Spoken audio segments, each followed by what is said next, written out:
Live from the world's capital markets, here are the latest financial headlines brought to you by News Factory.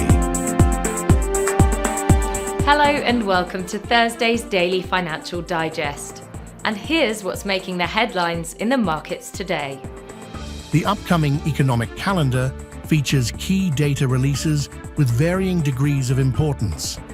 These updates could offer valuable insight into market behavior, potentially impacting currencies, equities, and commodities. As we look ahead, being aware of these economic releases will be essential. Their outcomes could influence everything from short-term trading to long-term strategy. Those were today's major economic events. And now, moving on to world financial headlines.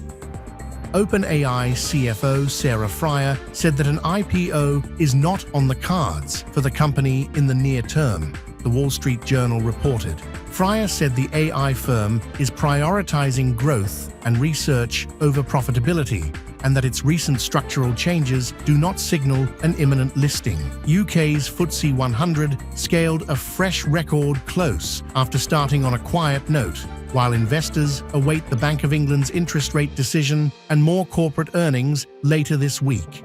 The blue chip index finished 0.6% higher, surpassing its previous record close last Thursday. The non-fungible token market has lost nearly half its value in the past 30 days, even as trading activity picked up in October. CoinGecko data shows that the global NFT market capitalization plunged from about $6.6 billion on October 5th to $3.5 billion. And now let's hear what our chief analyst picked up for us today.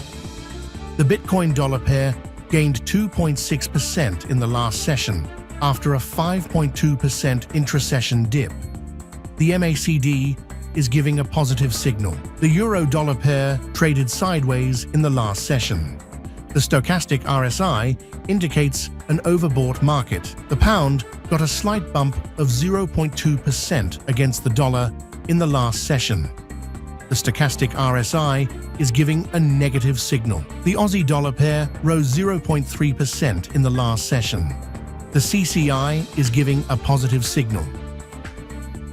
We hope that you've enjoyed Thursday's Market Outlook. On behalf of all of us here, we wish you a productive trading day. Be sure to join us tomorrow morning for the latest news and events from the financial markets.